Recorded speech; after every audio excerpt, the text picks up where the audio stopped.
Salut tout le monde, aujourd'hui petite vidéo tuto dédiée à la pêche au méthode feeder. Donc on va commencer par le montage parce que vous êtes nombreux à nous poser des questions, à découvrir les produits ou alors à découvrir la technique pour la première fois. Suivez-moi, je vous montre ça tout de suite. C'est parti. Alors, sur ma canne, donc là j'ai une canne Inspire en 3,40 m avec un moulinet magnitude sur lequel j'ai mis un nylon en 23 centièmes. Mais pour ça, en fait, ça va être compliqué de pêcher directement avec le fil de 23 centièmes à mon sens. Alors 23 centièmes sera suffisamment puissant pour pouvoir combattre des carpes.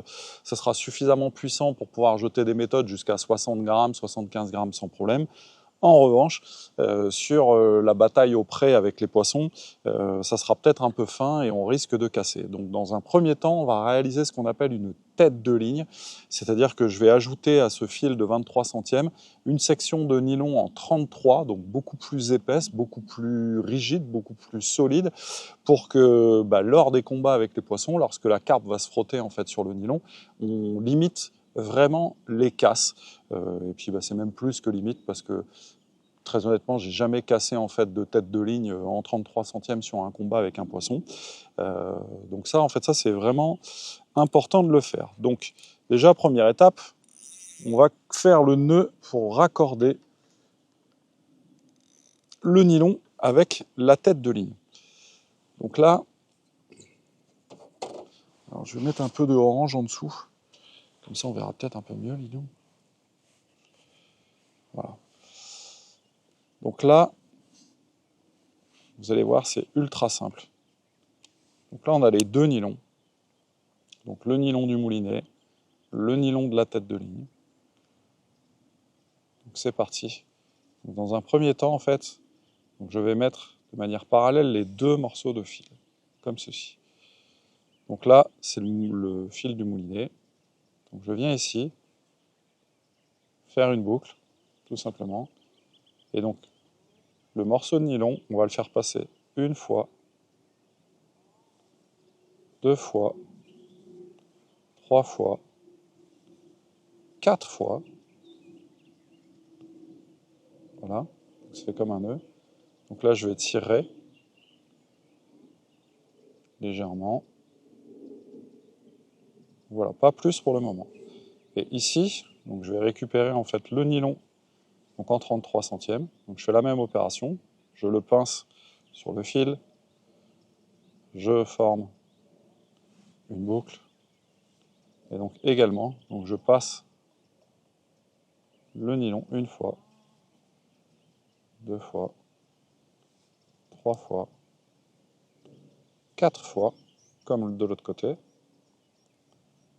Là pareil, je le tire légèrement. Et maintenant l'opération en fait est la suivante, c'est que je vais tirer sur le fil de 23, le fil de 30, donc pour que les deux nœuds en fait se rejoignent. C'est vraiment important de faire ça lentement. Je vais tenir en fait ici les petites oreilles pour resserrer un petit peu. Et donc là, une fois que les deux nœuds en fait sont connectés ensemble, là je vais tirer assez fort. Voilà. Donc pour réaliser en fait un nœud qui va être un peu conique. Donc c'est-à-dire que forcément la partie 33 qui est au-dessus en fait sera plus épaisse que la 23. Et on voit bien en fait que ça forme un cône. Donc la largeur sera vers le moulinet et la pointe en fait sera vers l'extérieur. Donc ça c'est assez intéressant. Donc pour lancer il n'y aura aucun problème et sur le retour des anneaux il n'y aura aucun problème. Ensuite, une fois que j'ai bien serré ce nœud, donc là on va couper l'excédent de fil. Et là le côté intéressant c'est que, alors je me mets les lunettes parce que il va bientôt me falloir un chien pour voir les choses.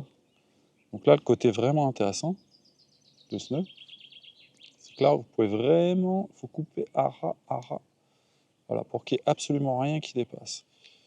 Et alors je vous rassure, ça tient, ça cassera pas. Paf. Donc là j'ai vraiment coupé le nylon à ras.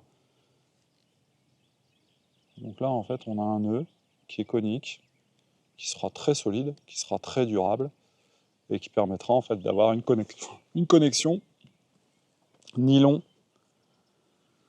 tête de ligne qui sera intéressante. Donc ensuite, vous avez plusieurs choix. Soit de vous laisser 1 mètre, ou alors vous allez en fait mettre plus de nylon. Moi, je préfère en fait faire ça.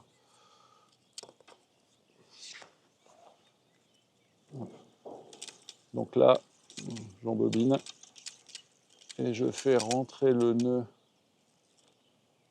Il est où? Il est là. Je fais rentrer le nœud. Donc là, le nœud en fait est ici. Et ce que je vais faire, c'est que je vais vraiment en fait le mettre autour du moulinet. Un tour, deux tours. Voilà, stop. Ce qui fait que là, donc là j'ai une canne qui fait 3,40 m. Ici, il va nous rester 3 mètres. Donc là, j'ai à peu près 6,20 m de tête de ligne. Ce qui fait que quand je vais voir arriver le nœud de connexion de la tête de ligne, je vais savoir que le poisson se trouve aux alentours en fait des 6 mètres. Et puis surtout, une fois en fait que on sera en fait au combat avec le poisson et que le nœud sera passé dans les anneaux, sera au milieu de la canne, on aura vraiment en fait beaucoup de puissance pour extraire le poisson avec beaucoup d'autorité. Hop.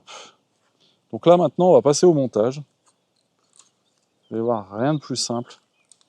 Mais c'est important en fait qu'on vous le montre parce que forcément, des fois, vous voyez des choses et...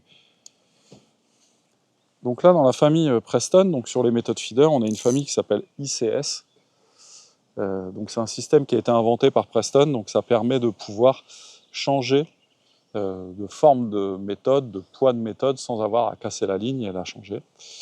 Donc on a en fait des tiges plastiques comme ça, qui sont en règle générale livrées avec des tétines simples.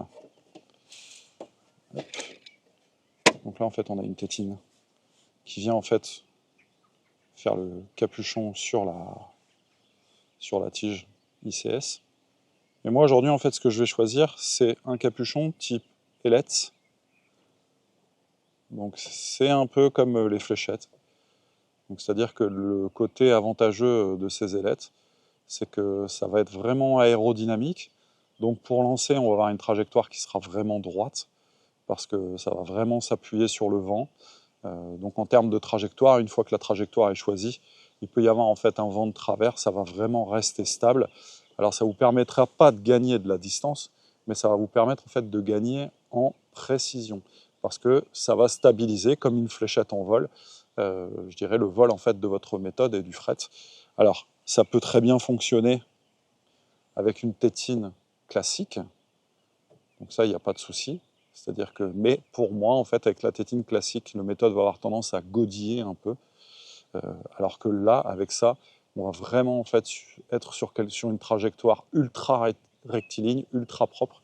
Moi, franchement, ça a vraiment ma préférence. Donc, première étape, je passe le fil ici, au sommet en fait voilà, tout simplement. Vous allez voir, c'est ultra simple, c'est un vrai jeu d'enfant. Ok, c'est parti. Deuxième élément, la tige. Donc vous avez différentes longueurs. Là, en fait, là, cette petite canne de 3,40 m va me servir pour les carpodromes locaux, donc qui ne sont pas très profonds et pas spécialement en fait très larges. C'est-à-dire qu'avec un système comme ça et une tige comme ça, on pourra pêcher à 70, 75 mètres sans problème. Mais bon, en fait, de toute façon, dans les carpodromes, ici, il ne faut pas oublier que la pêche, en fait, se fait entre vos pieds et la berge d'en face. Donc là, en fait, il y a vraiment ce qu'il faut. Ensuite, une petite tétine de connexion. Donc cette petite tétine, vous allez voir après, en fait, va venir se connecter à l'intérieur du tube. Donc elle est en deux parties. Donc là, on a la partie comme une attache, ligne en fait à élastique, donc sur laquelle en fait on va venir connecter le bas de ligne. Je rentre le nylon à l'intérieur. Attention au sens. Comment? Attention au sens.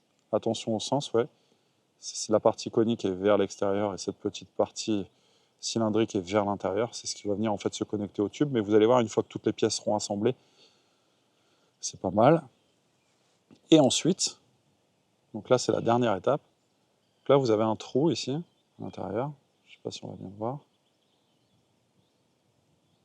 Donc ça accepte des gros nylons, hein, parce que là en fait là vous voyez je suis en 33 et ça passe en fait correctement. Voilà. Et donc là, tout simplement, je vais faire un nœud cuillère. 1, 2, 3. Alors moi, je passe une fois ici.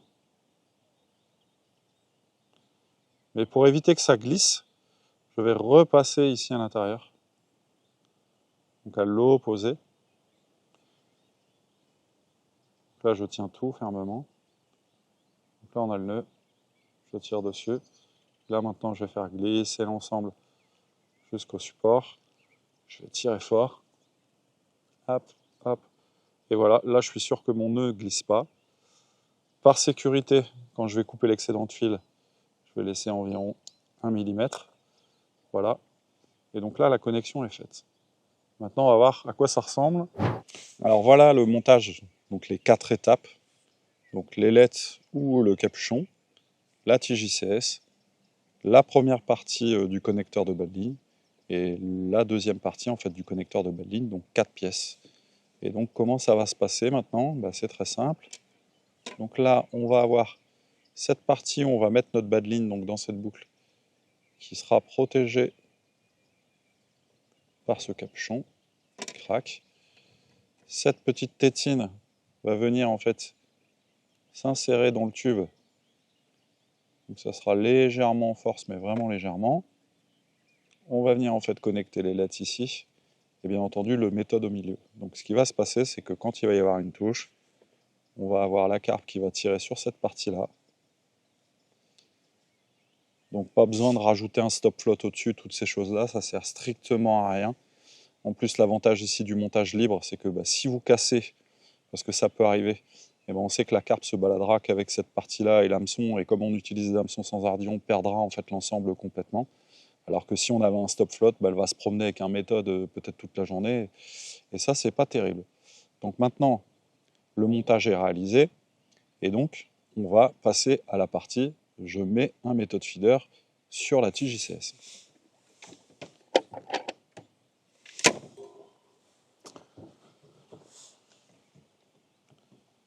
Donc pour connecter le feeder, le méthode, vous allez voir en fait vous avez donc 2 possibilités. Donc là ici on voit bien que cette partie est plus large que cette partie. Donc la partie large ira vers la partie basse parce qu'ici on a en fait quelque chose qui part en cône vers l'extérieur pour pouvoir en fait bloquer le méthode contre la butée. Donc pour connecter, j'enlève les LED ou le capuchon. Donc là ici on a une fente derrière, donc c'est ça le fameux système ICS, donc inventé par Preston, ultra pratique. Donc là je viens glisser la tige à l'intérieur, je viens jusqu'à la butée, je reconnecte mon ailette ou mon capuchon, et voilà, il n'y a plus qu'à y mettre un bas de ligne, de l'amorce ou des pelés, et c'est parti pour la pêche.